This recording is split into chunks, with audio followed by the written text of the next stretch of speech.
We're talking with James Callahan. The lines are open. Thanks for agreeing to come on after such a, eventful morning on the other show. I'm happy to be here, Emma. Well, why don't we just jump right in? Clyde from Port au Bras, you're on the air. Yes, hello. Loves the show. Thank you, Clyde. Do you have a question for Mr. Callahan? Yes, I do. What do you think of the chances of this Atlantic Loop talk to help us out? For our listeners who might not know what Clyde is talking about, the Atlantic Loop is a proposal that would see the federal government make a substantial investment in Muskrat Falls and allow service lines that would supply power to all 4 Atlantic provinces.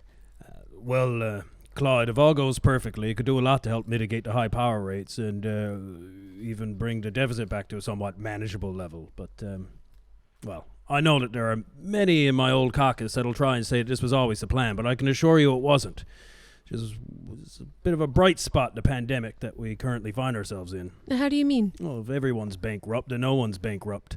The Atlantic Loop becomes a fairly elegant solution to the money woes brought on by COVID for the entire eastern part of the country. So this should work out for us then?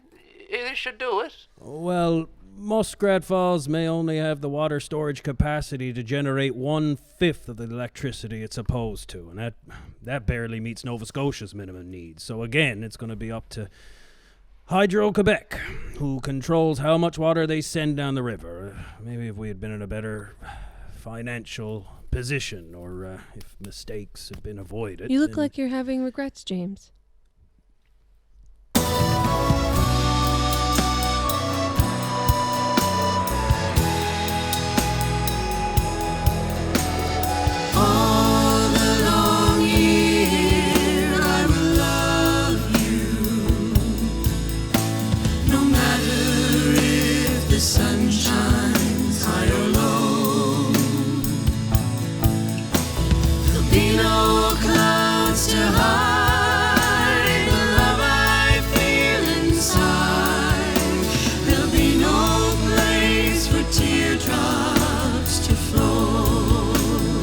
The feds have guaranteed our loan. Isn't that a big enough bargaining chip to force them to entice Quebec into playing fair? Well, it all depends on who's in power or who's in trouble politically and how many seats they want to retain in Quebec in the next election. I hope that it goes ahead, Sally, but I couldn't say for sure. So what does Newfoundland and Labrador need to do to right the ship?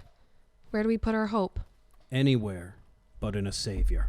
No more messiahs. Good governance is what we need. Fresh ideas.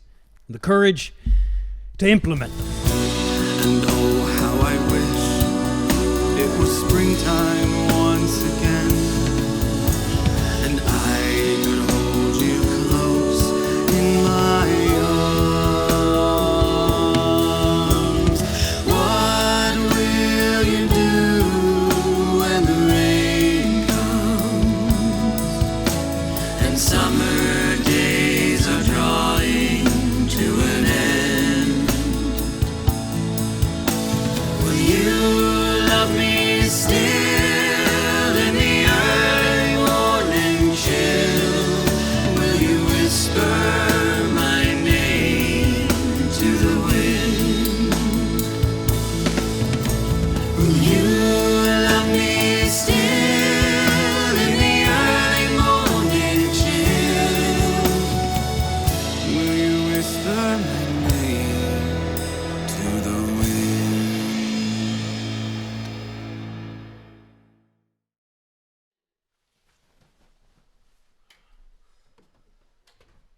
James? Is Richard okay? I don't know. He seemed broken. Maybe if I'd walked away, just let him say what he wanted to say. Maybe if I hadn't provoked him so much.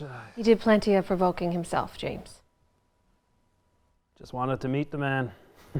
Not,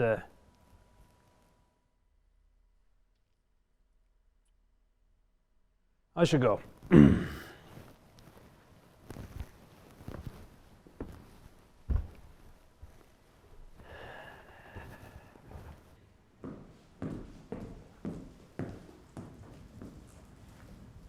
Andrea, Oh, you startled me. sorry. What are you doing here? I ask myself that question every day. I came back here to do an audit, and what I saw just reminded me of how bad things can get when people are careless and inattentive. Have you ever lost anyone to cancer? Yes, my mother. Stage 4 by the time they found it. Not much they could do. Thinking back, I feel like she knew there was something wrong for a long time, but she was too scared to check. When I first read about Muskrat Falls, I kept saying to myself, how could anyone screw something up so much? You know, the project management team hired Astaldi to do the concrete because they were the lowest bidder, but they never once considered if a concrete firm from Italy would have a problem with our Labrador climate. The software that'll bring power to the island part of the province isn't ready, now slated for an unspecified time in 2021. That's keeping high-polluting oil burners online at the Holyrood generating plant. The horrible financing plan and delays have destroyed any chance of the power being cost-effective. I mean, at 23 cents per kilowatt hour, they say they could cover the financing for the entire project. Meanwhile, at 12 cents per kilowatt hour, the government already gives its users a rebate to offset the cost. So how does raising the cost make any sense? I've read the report, Richard. Where are you going with this? I should have listened to you. Your advice. I was rude, arrogant. It wasn't the first time I ignored something important. Beth was always there to wrap my knuckles or calm my mind, and she wasn't. And if I'm honest, I was never really there, even when I was. I should have been more attentive. If only I'd listened to her when she said she wasn't feeling well. You know, I gave everything to my work. If I'd been a better husband, I might have noticed something, some change in her. And we could have caught it earlier, before it was too late, before we were past the point of no return. By the time they found it, there was enough money in the world that could save her. Everything that I'd worked for was suddenly pointless. The only thing I ever loved was gone. Well, what about us? In this damned province of ours? We could use your help. I don't know. I don't think I could bear failing again, not when the stakes are this high.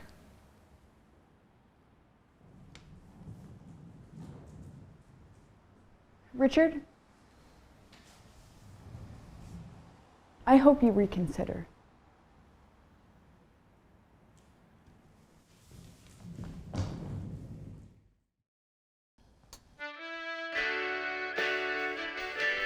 Well, that was quite an eventful morning on the show, and Richard, if you are listening, I do hope that you are okay. See, it's in times like these, and I'm reminded of how much pain there is out there in the world right now. Virtually every country has been touched by death on a scale largely unseen by this generation up until now. We have isolation. We have depression. We have entire communities ripped down to the studs, screaming, "No more." And this pandemic has been raging for so long that we forget to consider the toll that trauma takes on all of us. And even though here in Newfoundland and Labrador we have all but escaped the true horror of these times, we could not escape the economic turmoil that it has created. In this province, we are facing a potential death of another kind. And even though it sometimes feels like this is just another tragedy in the long line of many, this somehow, it feels different. It feels permanent. And as I say that, I think it's important to remember that whatever pain we are faced with, whatever hurt that we are holding on to, and whatever dark cloud hangs above us all, this too, it will lift.